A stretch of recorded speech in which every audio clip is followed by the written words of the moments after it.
Today we will learn negations of compound statements. म्हणजे negative sentence बनवायचा आहे आपल्याला कोणाचे कंपाऊंड स्टेटमेंटचे. साधे साधे निगेटिव्ह स्टेटमेंट आपण असं बनवत असतो. समजा 5 इज ऑड नंबर p असा असतो तर -p असं स्टेटमेंट बनवत असतो. 5 is not odd number.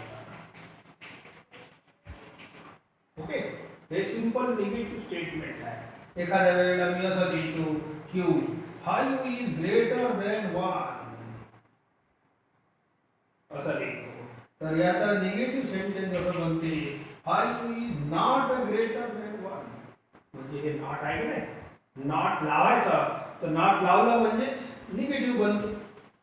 Okay, इथेही नॉट लावलं पण याच्यात नॉटचं चिन्ह आहे असं नॉट लावलं. किंवा असं नाही लावायचं असं तर हे स्टेटमेंट न लिहायचं असं असंही लिहिता येते 5 is less than equal to 1. याचा निगेटिव्ह स्टेटमेंट एक तर असं लिहा, हे सिम्पलेस्ट आहे. नॉट लावला संपलं आपलं निगेटिव्ह आहे. आपल्याला इंग्लिश सारखा निगेटिव्ह स्टेटमेंट बनवायचा नाही. इंग्लिश लँग्वेज मध्ये असं बनते 5 इज नॉट इवन नंबर. ते अलग आहे. ते कसं होते उलट्याचं उलट सीधा होऊन जाते वापस. 5 इज नॉट इवन नंबर आणि या असं जर लिहिलं मी 5 इज नॉट इवन नंबर याचा अर्थ आणि याचा अर्थ एकच आहे. या स्टेटमेंटचा अर्थ आणि याचा अर्थ एकच होय वास्तविक. पण आपल्या मॅथ मध्ये अर्थ उलट पाहिजे. 5 चा निगेटिव्ह नक्कीच -5 बोलायला लागते म्हणून हे असं पाहिजे आपण. म्हणून p चा निगेटिव्ह असं बनवत असतो आपण आणि नॉट लिहत असतो. हे दोघे अपोजिट स्टेटमेंट आहे. एक ट्रू बोलन तर एक फॉल्स बोलन असं अपोजिट पाहिजे. तर 5 इज ग्रेटर दॅन 1 याचा एक तर असं लिहिजा नाही तर असं लिहिजा. हे नॉट बेटर आहे. ओके, इथं इक्वल टू नसल्यामुळे इथं इक्वल टू लावायची आवश्यकता आहे. समजा इथं इक्वल टू राहिलं असतं तर इथं आपण इक्वल टू लिहिलं नसतं. तर अशा पद्धतीने तुम्ही हे निगेटिव्ह सिंपल स्टेटमेंटचे बनवले. पण जर कंपाऊंड स्टेटमेंट आले ऑरचं नॉटचं or and implies double implies तर त्याचे निगेटिव्ह साठी आपण काही थेरम मध्ये फॉर्म्युले बघितले आहेत and that we have already proved. आता काही प्रूव्ह करायची गरज नाही. Listen here, these are the 5 theorems proved earlier. Minus into minus is equal to plus हे तर आपल्याला समजतेच. Minus of minus P is equal to plus P. Okay, हे दोन बघा. हे आर चा निगेटिव्ह आहे लक्षात ठेवा. पी आर क्यू म्हणजे आर स्टेटमेंटचा निगेटिव्ह.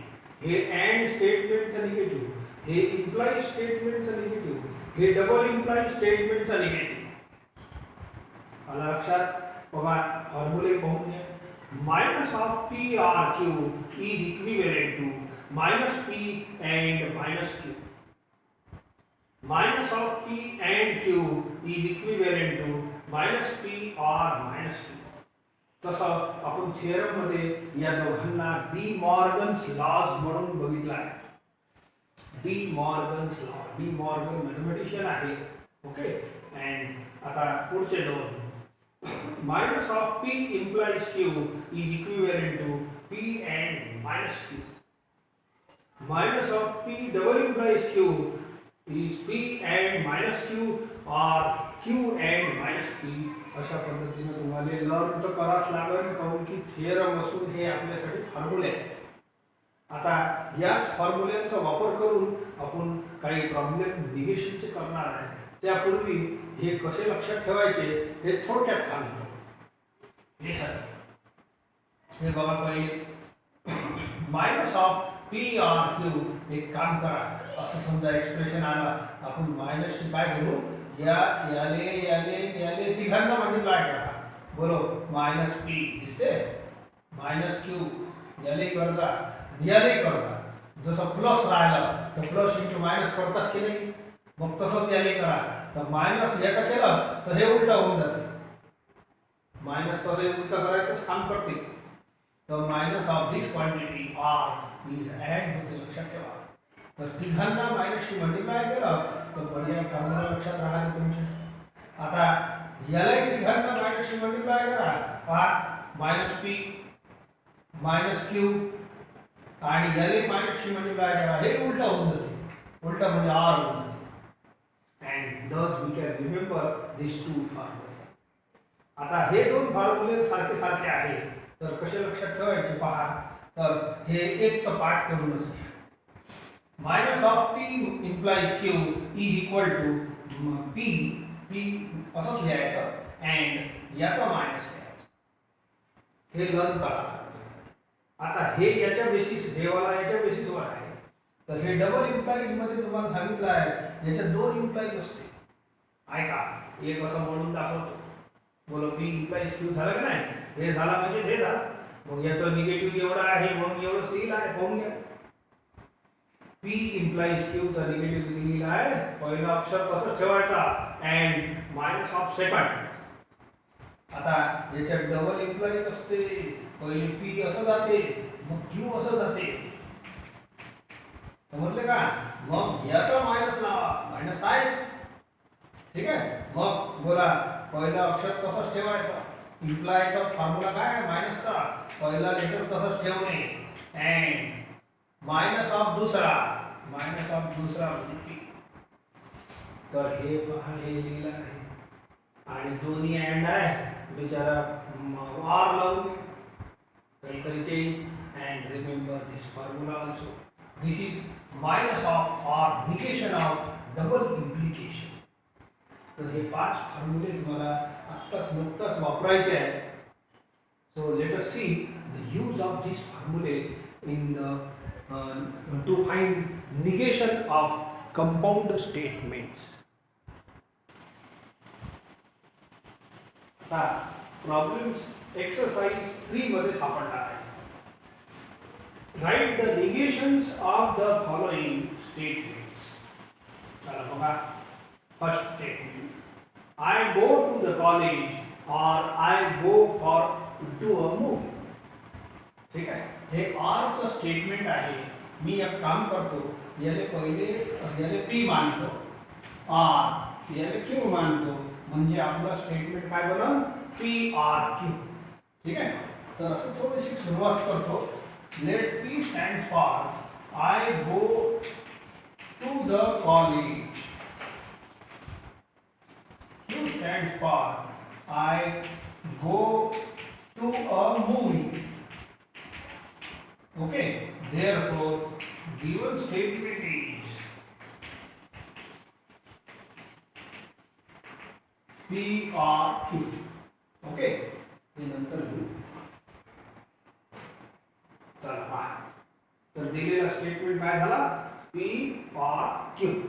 आता आपल्याला बनवायचं आहे निगेशन. मी म्हटलंय 5 चा निगेटिव्ह एवढंच लिहायला लागते. मग आपल्या मॅथ्स मध्ये कोणाचाही निगेटिव्ह लिहायचा असेल तर चुपचाप मायनस लावा. मग याचा निगेटिव्ह लिहायचा आहे याले मायनस लावा. Therefore its negation is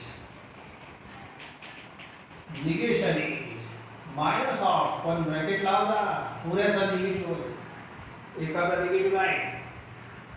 negation बनवायचं आहे चुपचाप मायनस लावला. आता याचा फॉर्म्युला बघितला आहे आपण. काय फॉर्म्युला डी मॉर्गन्स लॉ.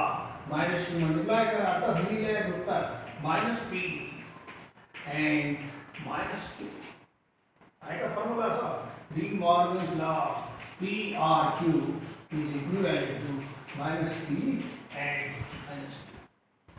आता याला एक्सपांड करतो. Write in verbal sentence.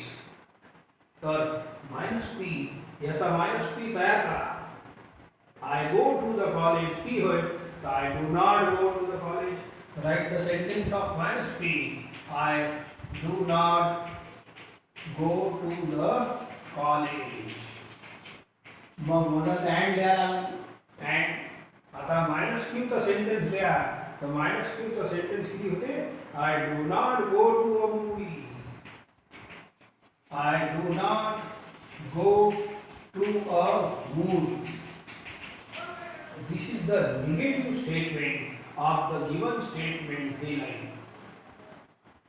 आता तुम्ही हे दोन्ही स्टेटमेंट मनात वाचून पहा, एकदम अपोजिट अर्थवाले आहे, पाहून घ्या. ओके, तर अशा पद्धतीने आपल्याला हे निगेटिव्ह स्टेटमेंट बनवावे लागते. Let us take few more examples. ठीक आहे, चला पहा. 5 into 2 is equal to 10. Or 5 plus 2 is not equal to 7.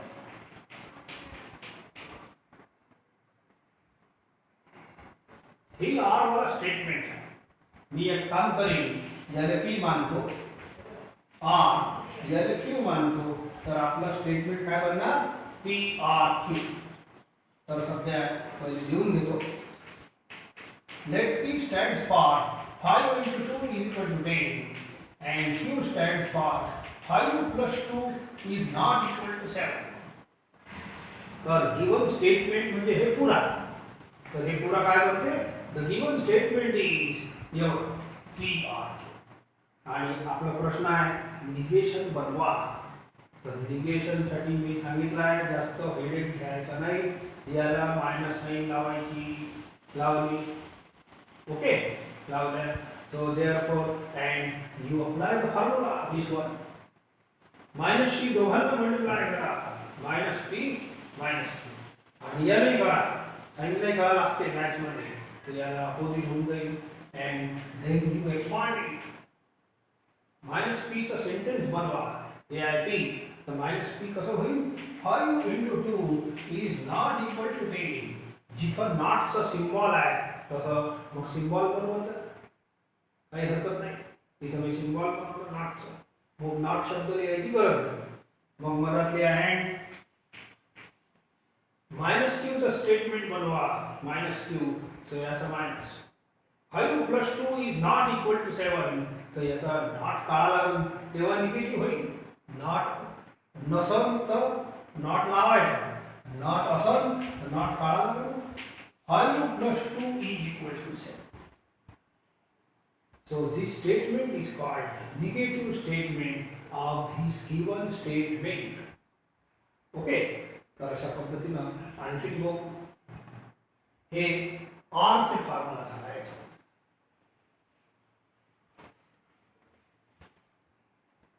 Take next third statement. A is tall and B is fair.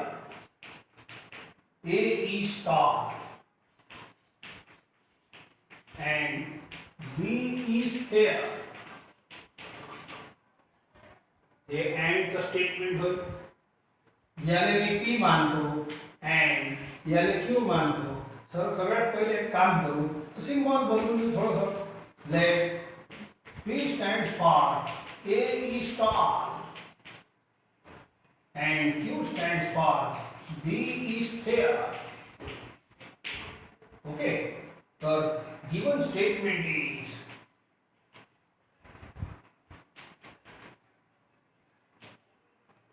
ये P and Q. P Q. ठीक आहे, तर याचं negative बनवायचं आहे. आपला प्रॉब्लेम काय? निगेशन बनवा, याचे निगेटिव्ह स्टेटमेंट्स बनवा. तर निगेटिव्ह साठी तुम्ही चुपचाप मायनस लावायचा. लावलं मायनस, मग याचा फॉर्म्युला आहे असंच डी मॉर्गनला आहे दुसरा, जो इथंच लिहून देतो. लक्षात ठेवायला कसं सांगितलं आहे? मायनस सी तिघांना मल्टिप्लाय करा, मायनस पी मायनस क्यू, आणि यालाही करा उलट होते. तर हे तिथं आलेलं आहे, तर तुम्ही फॉर्म्युला लावून घ्या. ठीक आहे, so D minus of P and होईल आर. तिघांना मायनस सी मल्टिप्लाय करा, साइन बदलते, अँड चा आर होते, आर चा अँड होते मायनस सी मल्टिप्लाय केल्यावर. Now expand it. Minus P चा सेंटेन्स लिहा. ए इज नॉट टॉल असं लिहितो पहिले. A is not tall. आता मधात आर आहे, आर लिहा. आता मायनस क्यू लिहा. मायनस क्यू चा sentence B is not fair. D is not a pair.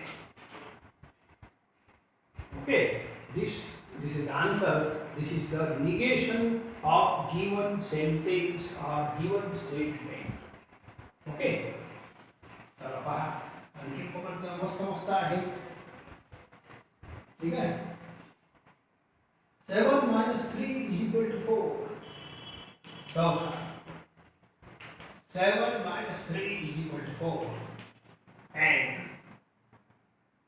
7 plus 3 is not equal to 4.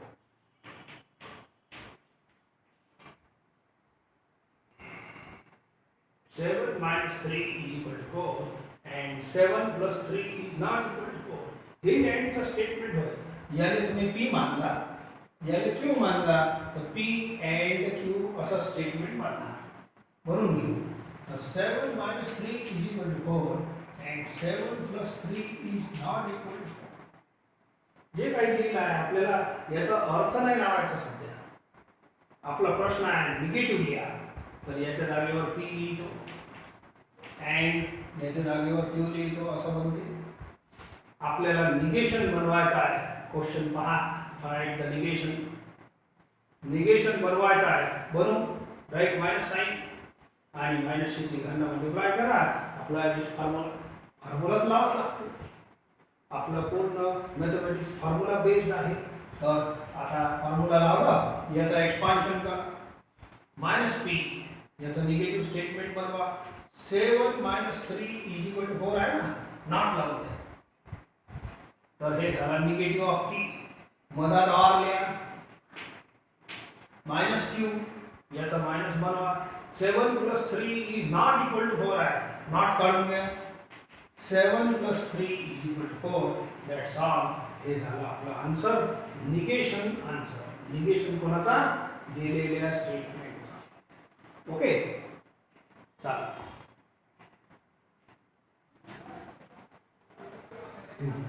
पुढचा problem. n is prime only if n is odd.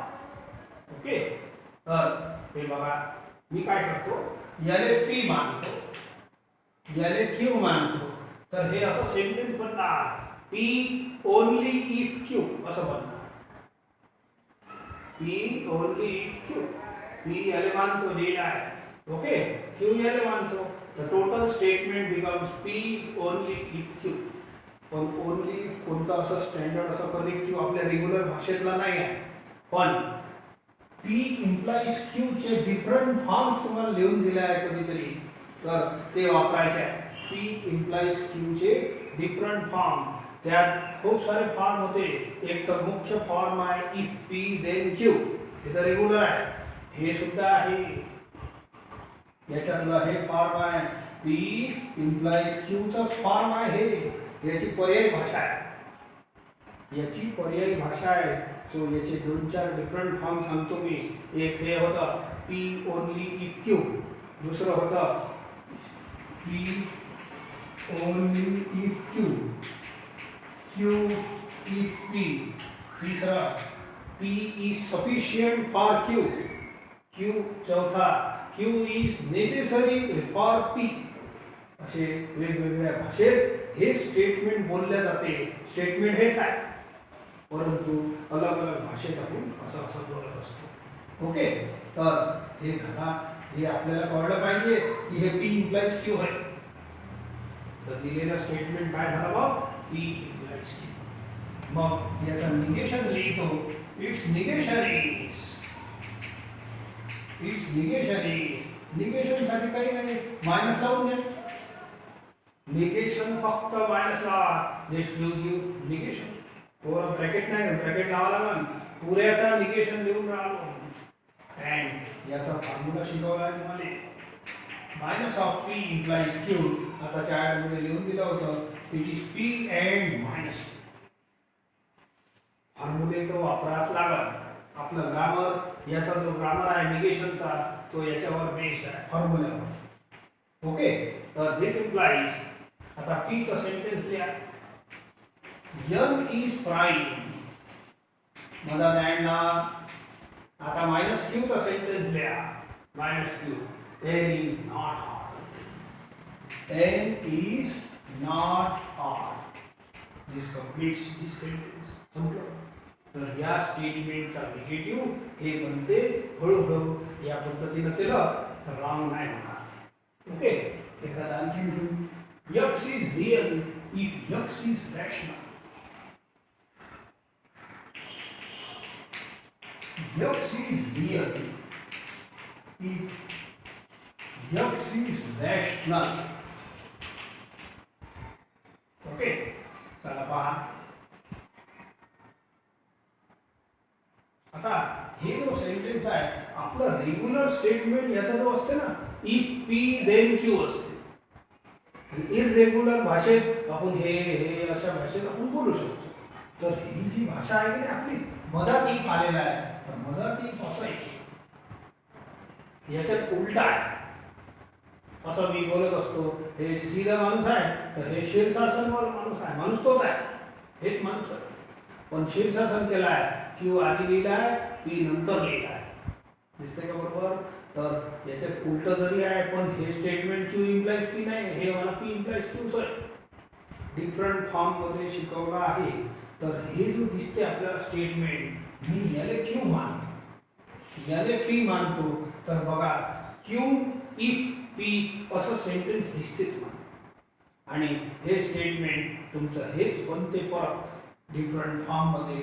तर मी सध्या पी ले काय घेतो याच्यात काळजीपूर्वक घ्यावं लागेल नाही तर हे रॉंग होऊन जाईल तुमचं. याला पी घ्यावं लागेल, याला क्यू घ्या आणि तुमचा जो स्टेटमेंट आहे तो असा आहे क्यू ई आणि हे स्टेटमेंट पी इम्प्लाइज क्यू आहे. हे स्टेटमेंट पी इम्प्लाइज क्यू आहे. याचे हे चार प्रकार होते याचे म्हणून उलट सीधं लिहायचं नाही. तर याचा निगेटिव्ह बनवायचा आहे तर चुपचाप मायनस लावून आणि याचा सूत्र आहे पी एन मायनस क्यू. आता याला एक्सपांड करतो. हे सीधं आहे. पी पी कोण आहे X is rational, X is rational. मधात ॲड नाव. आता मायनस क्यूचा सेंटेन्स लिहायला मायनस क्यूचा X is not real, X is not real. तुमची इच्छा असेल तर हे दोन्ही स्टेटमेंट जर वाचले तर एकदम विरोधाभास आहे. हे ट्रू आहे तर हे फॉल्स आहे. थोडं मनात आपण याचा विचार केला बरोबर समजते. ठीक आहे.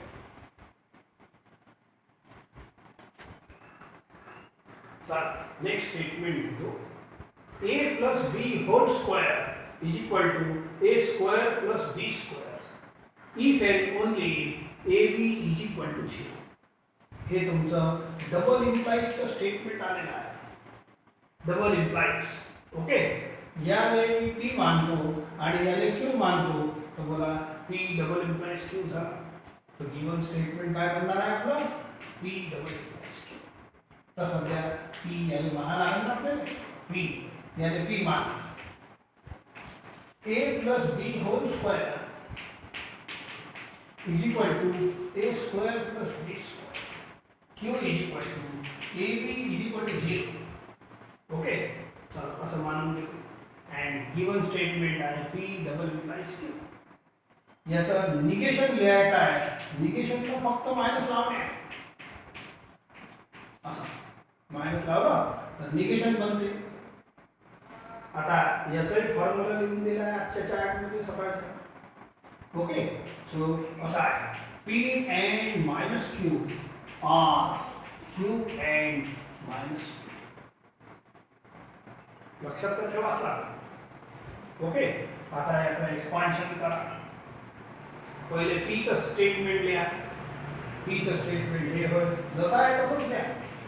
a plus b square is equal to a square plus b square. and आता सेंटेन्स लिहिताना ब्रॅकेटची गरज नाही. मायनस क्यूचं स्टेटमेंट लिहा. ab is not equal to 0. मधात r लिहा. आता क्यूचं स्टेटमेंट लिहा. ab is equal to 0 and लिहा. मायनस p लिहा याचा मायनस बनवा, नॉट लावा लागेल. Okay, a plus B square is not equal to a square plus B square. Okay, अशा पद्धतीनं हे पुराचे पुरा या स्टेटमेंटचा निगेटिव्ह झाला, negative statement. Okay,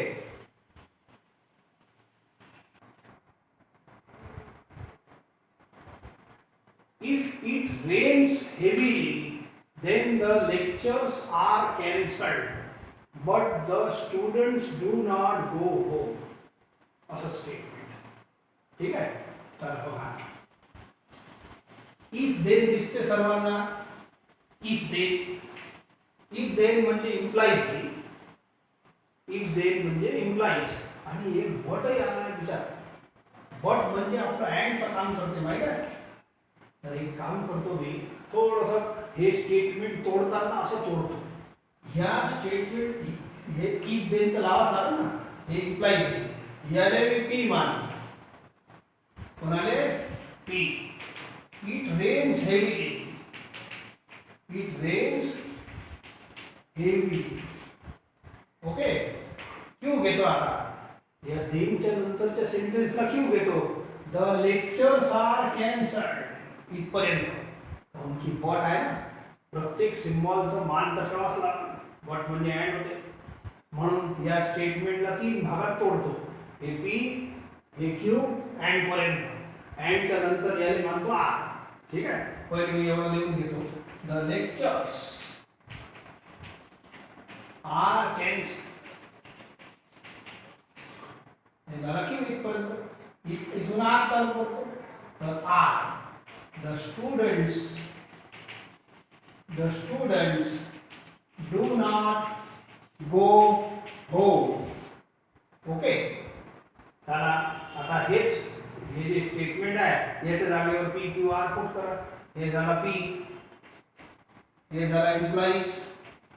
lectures are cancelled, हे झाला क्यू. मधात अँड लावा, and student do not go home. याला आर लिहा. मला समजलं का? तर हे जे स्टेटमेंट आहे 3 छोट्या छोट्या स्टेटमेंट पासून बनलं आहे, आणि सिंपल आहे सिम्बॉल मध्ये बदलून घेतलं. ठीक आहे, आता या पुऱ्याले निगेटिव्ह लावा. निगेटिव्ह पूर्वी हे असे जे सिम्बॉल असते, तर मला ब्रॅकेटची गरज पडणार आहे. लक्षात ठेवा, असं सोडवता येणार नाही. हे ठीक आहे, सिम्बॉल बरोबर आहे, पण ब्रॅकेट कुठं लावायचं? छोट्याने लावायचं. काल 5 पांडवची कहाणी सांगितली होती. या 2 मध्ये मोठा कोण? मोठा आहे, आणि हे छोटा. सर्वात मोठा डबल इम्प्लाइज, त्यापेक्षा छोटा हे, आणि त्याच्यापेक्षा छोटा आर, नंतर अँड, आणि नंतर सर्वात छोटा आहे मायनस. तर छोट्याने ब्रॅकेट लावा, तर याने ब्रॅकेट लावा. तर हे स्टेटमेंट आता प्रॉपर झाला. आता याचा निगेटिव्ह बनवतो. निगेटिव्ह साठी फक्त तुम्ही मायनस लावा. ओके, याला हळूहळू सोडवा. सिम्प्लिफाय केल्याबरोबर तुम्ही असं स्टेटमेंट द्यायचं नाही.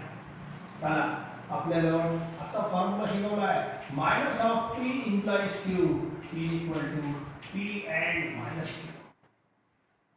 म्हणजे इम्प्लिकेशनचं मायनस लावायचं असलं ना, तर हे फॉर्म्युला लावा लागेल.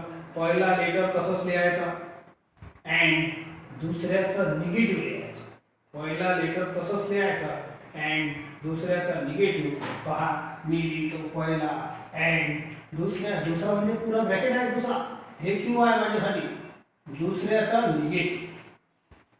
ओके, तर आणखीन सोडवा लागेल, गडबड नाही.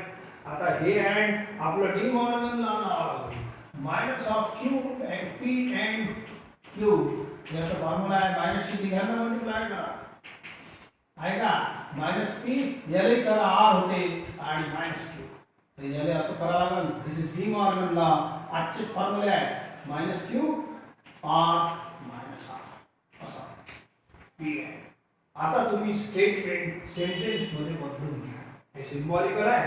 आता पी च्या जागेवर पी चं सेंटेन्स लिहा.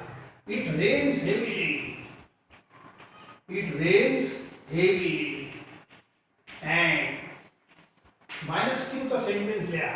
मायनस क्यू चं बनवा. The lectures are not cancelled, the lectures are not cancel आणि r लिहा माइनस r लिहा minus r student do not go home r होय याचा उलटा करा negative student go home the student go home अशा पद्धतीनं ही जी दिलेलं स्टेटमेंट आहे ना याचं निगेटिव्ह स्टेटमेंट आहे हे स्टेटमेंट ट्रू आहे तर हे फॉल्स आहे बघून घ्या वाचून तुम्ही तुमच्या मनात अर्थ लावा तर अशा पद्धतीनं निगेटिव्हला वेळ तर लागतेच तर काही करून गडबड नाही करायची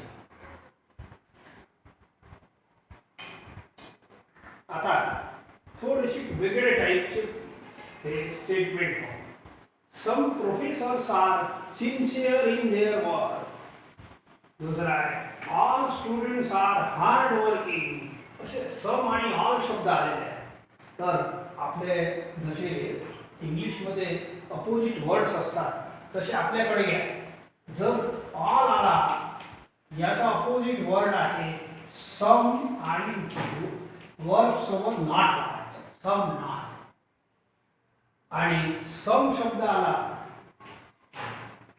हे दोन फॉर्म्युले लक्षात ठेवा समचा अपोजिट वर्ड आहे ऑल आणि नॉट हे दोन फॉर्म्युले लक्षात ऑलचा अपोजिट वर्ड आहे सम आणि नॉट सम नॉट लावायचा तर सम आणि समचा अपोजिट वर्ड आहे ऑल नॉट या इथे तर मी करून दाखवतो बोला हे सम आहे नाही तर समचा अपोजिट वर्ड काय लिहायचं ऑल नॉट ऑल इथं लिहा negative negation all professors are not verb सोबत नॉट लावायचं बोला ऑल नॉट लावलं की नाही all not are not sincere in their work तर हे आपलं ग्रामर हे आपलं ग्रामर आहे समचं अपोजिट वर्ड काय ऑल नॉट ऑल लावलं ठीक आहे आता ऑल आलं समजा ऑल ऑलचा अपोजिट वर्ड आहे सम नॉट तर मी इथं सम चालू करतो सम स्टुडंट्स आर नॉट हे बघा सम नॉट लावलं आर नॉट हार्ड वर्किंग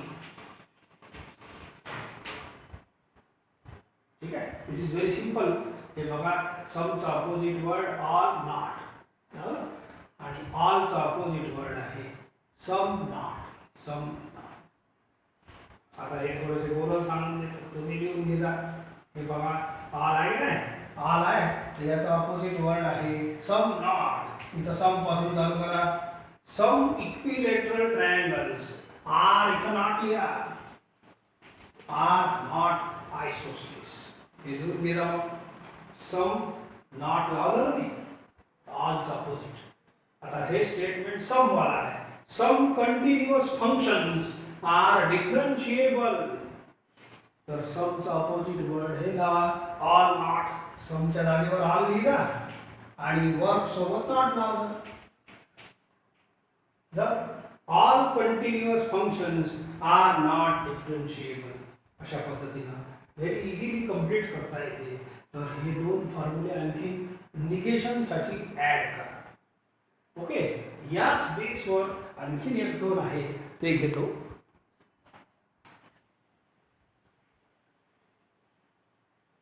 इथं दोन सिम्बॉल आलेले आहेत ते पहिले बघून घ्या हे सिम्बॉल याने फॉर ऑल म्हणतात आणि हे एक सिम्बॉल आहे देअर एक्झिस्ट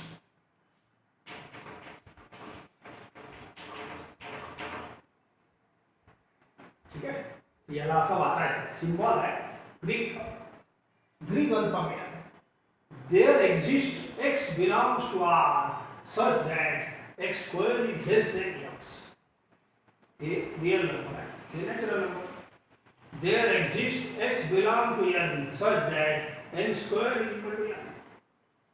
हे for all n belongs to n, n plus 1 is greater than 2.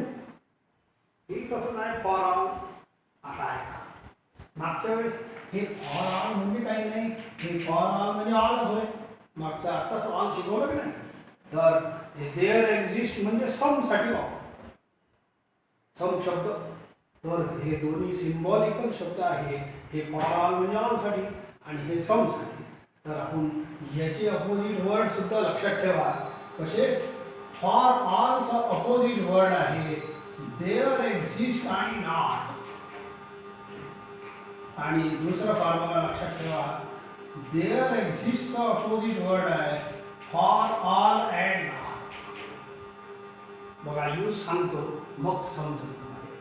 हे देअर एक्झिस्ट आहे ना, तर देअर एक्झिस्ट आला तर त्याचा अपोजिट सेंटेन्स, त्याचा निगेटिव्ह सेंटेन्स असं लिहायचा. काय लिहायचा? For all.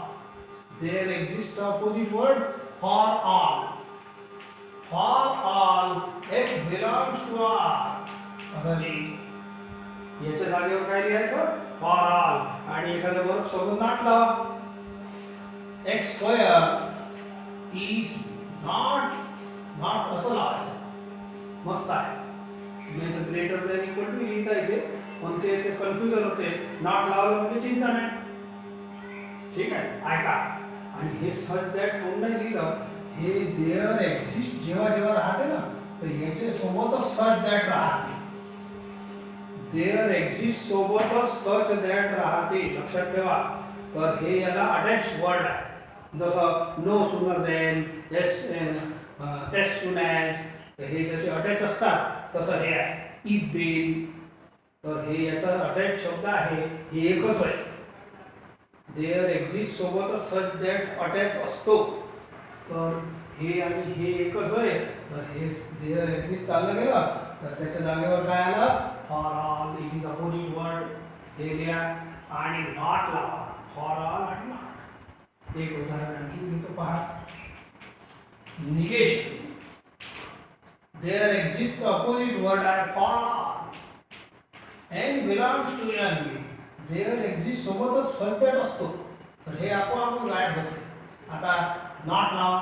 देअर एक्झिस्टचा अपोजिट वर्ड फॉर ऑल आणि नॉट. नॉट इथं लावतो. N square is not equal असं. समजा चुकीनं सच दॅट राहिलंय तर काही चिंता करू नका.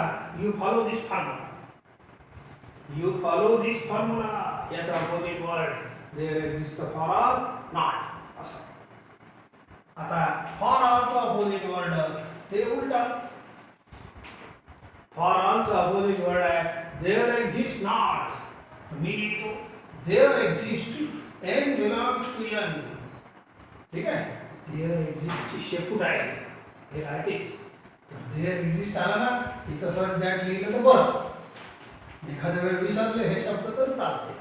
पण फॉर ऑलचा अपोजिट वर्ड चालू आहे देअर एक्झिस्ट आणि नॉट लावायचा. देअर एक्झिस्ट लावलं, इथं नॉट लावला. n plus 1 is not greater than 2. For also opposite word there exists not. हे पहा, there exists not. such that तर याची शेपूट आहे म्हणून लावा लागते. समजा विसरली शेपूट तरी चालते. इथे समजा विसरले नाही लिहिलं तरी चालते. such that is not important. These two words are important. बघा याचा अपोजिट वर्ड काय? There exist not. There exist not. There exist X belong to N. Such that. There exist जेव्हा जेव्हा येईल ना तर सच दॅट इथेच काय त्याच्यात X square plus X is not larger. For ऑलचा opposite word there exist not. For ऑलचा देअर एक्झिस्ट नॉट. ठीक आहे. Even number. ऑलराइट. हे आहे याचं निगेशन. निगेशन. तर अशा पद्धतीनं हे याचे दोन फॉर्म्युले आणखीन सांगितले. हे सगळे फॉर्म्युले आपल्याला निगेशनसाठी कामी पडणार. आणि निगेशनचे एवढेच रूल आहे. हे खूप सारे रूल नाही आहे, पण एक प्रॉब्लेम आणखीन घेतो. दॅट डिपेंड्स ऑन निगेशनचेच होय. सिंपल आहे.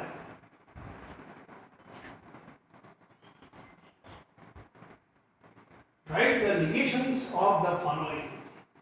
आता याचा निगेटिव्ह स्टेटमेंट बनवतो. कसं बनवतो? ऐका. तर निगेटिव्ह बनवासाठी तर मायनस लावा. पुऱ्या जे काही असेल मागच्या प्रॉब्लेममध्ये याच्यात काय फरक आहे. मागच्या प्रॉब्लेममध्ये वर्बल सेंटेन्स दिलं होतं माहीत आहे, आणि वर्बल सेंटेन्स पासून नाही तरी मी सिम्बॉल बनवलंच होतं आणि सिम्बॉलचा निगेटिव्ह मग लावलं होतं, मग वापस वर्बल सेंटेन्स बनवलं. तर आता तसं नाही आहे. आता डायरेक्ट सिम्बॉलच दिला आहे म्हणून सेंटेन्स लिहायचं काम वाचलं आहे तुमचं. ऐका, डायरेक्ट निगेशन मस्त सुंदर प्रॉब्लेम आहे. डायरेक्ट पुऱ्याले मायनस लावा. This is called negative of this sentence. पुऱ्याले मायनस लावला म्हणजे negative. P and Q implies minus p or r. Okay, so this implies. आता याले काय करा, याले एक सिंगल टर्म माना आणि याले दुसरा टर्म माना, म्हणजे p implies q दिसते की नाही. एका ब्रॅकेटला एक टर्म माना, दुसऱ्याला दुसरा माना. तो बोलो minus of p implies q, म्हणजे माझ्याजवळ फॉर्म्युला आहे p implies q चा किती आहे, p and minus q.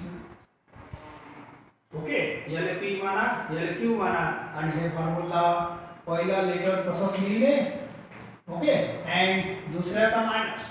तर पहिला लेटर तसंच लिहितो, हे पहिला आहे माझ्यासाठी, अँड दुसऱ्याचा मायनस. दुसरा म्हणजे हे वाला आहे पुरा, दुसऱ्याचा मायनस. असं करायचं.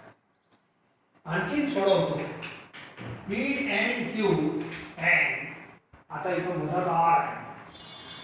r चा आपल्याजवळ डी मॉर्गन फॉर्म्युला आहे. Minus of p r q is equal to minus ची तिघांना मल्टिप्लाय करावं लागते. मायनस p यालाही करा मल्टिप्लाय अँड यालाही करा मल्टिप्लाय. मायनसला तिघांशी मल्टिप्लाय करा असा तुम्ही करा. इथं r आहे ना, तर अप्लाय दिस डी मॉर्गन्स लॉ. मायनस ची तिघांना मल्टिप्लाय करतो. Minus of minus p r चा अँड होते अँड मायनस r आणि एक आखरी line p and q and minus into minus plus होते p and minus r. That's all. तर हे झालं याचं निगेटिव्ह स्टेटमेंट.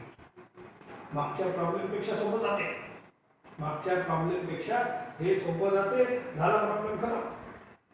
ठीक आहे, तर याचा काही वर्बल सेंटेन्स लिहायचा नाही आहे. बघा आणखीन पाहू एखादं. सिंपल आहे. ठीक है, माइनस पी और or and R,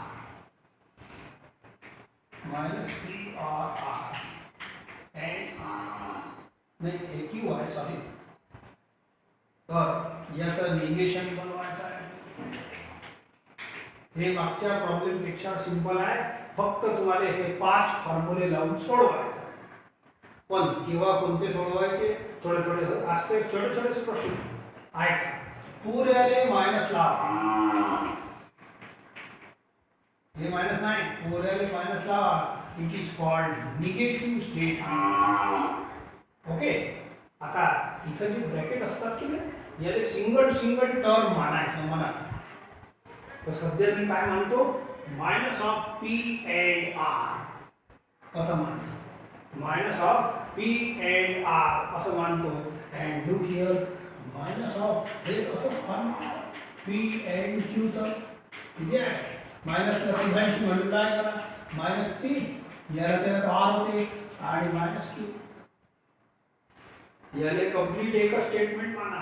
minus of पहिला, मायनसला तिघांशी मल्टिप्लाय करा चुपचाप. चला करतो. मायनसला पहिल्याशी करतो. Minus of minus p r q and r होते, याला केलं याले माइनस कर. ठीक आहे, आता या भागाने r चा फॉर्म्युला हे सारखे सारखे आहे दोघे. डी मॉर्गन्स लॉ याची ट्रिक एकच होय, माइनस ची तिघांना मल्टिप्लाय. माइनस माइनस आहे, याला केलं तर ऍड होते. हे पहिले भाग जरा माइनस ची multiply. Minus of minus p याचा केलं तर ऍड होते माइनस q. ठीक आहे, माइनस इंटू माइनस प्लस हे कसं राहू द्या अँड माइनस आर असं होते का. It is very easy and जास्तीत जास्त 4 लाईन याच्यापेक्षा स्टेपही जास्त नाही लागणार. ठीक आहे, एखादा आणखी आणि यूज करून करून काय करणार आहे, हेच 5 फॉर्म्युले बस, याच्यापेक्षा जास्त नाही. Okay, Q and minus or एखादा आणखी घेतो आणि मग थांबतो. Q and minus or or P or Q.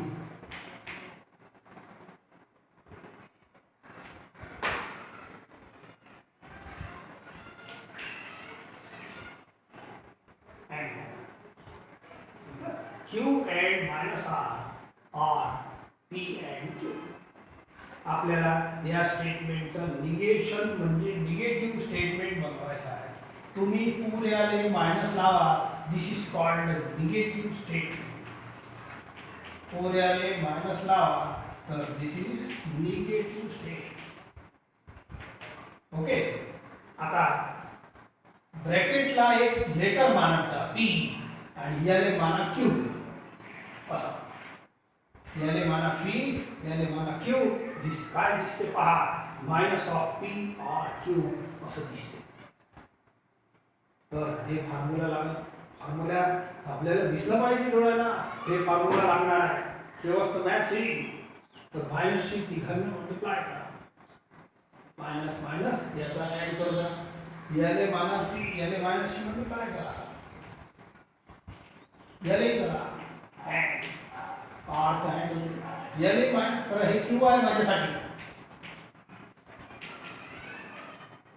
Okay, आता याच्या समोर मायनस लागले आहे असं सोडता येत नाही. तर हे जे फॉर्म्युला आहे हे वर दिसते मला अँड. ही तर अँडच होय, दोन्ही अँडच आहे. ठीक आहे, याला सिंगल टर्म मानला आणि हे दोन्ही फॉर्म्युले सारखे सारखेच होय. याच्यातही काय करतो, मायनसशी तिघांना मल्टिप्लाय करतो. याला उलट करता करा. मायनस क्यू अँडचं होते आर आणि minus into minus plus or. तिघांना मल्टिप्लाय अँड याला कमालशी करा. मायनस पी याला करा अँडचं होईल आर मायनस क्यू. ठीक आहे, आन्सर 3 लाईनवर झाला विचार. ओके, इथं आपलं निगेशन ऑफ कंपाऊंड स्टेटमेंट संपते आणि आपण याचे जे प्रॉब्लेम्स आहे एक्सरसाइज 1.3 मध्ये ते बिलकुल कंप्लीट करायचे. ज्या दिवशीचा वर्क त्याच दिवशी केलं तर मोठ्या मुश्किलनं 15-20 मिनिटात होईल. फक्त प्रश्न शोधून घ्या. ते PDF फाईलमध्ये माझ्याजवळही आहे पुस्तक, पण तेवढे बारीक बारीक मी काही कोणता नंबरचा प्रॉब्लेम आहे ते काही पाहिलं नाही, पण 1.3 मध्ये आहे. तर याचे सर्व मोठ्या मुश्किलनं 15 ते 20 मिनिटाचा होमवर्क असतो. तेवढं जर तुम्ही बरोबर कंप्लीट केलं दररोजचं दररोज तर शिळं काहीच राहणार नाही आणि आपले नोट्सही व्यवस्थित कंप्लीट होत राहील आणि स्टडी बरोबर पुढे पुढे जाईल. This is a scoring chapter. Now we stop today here.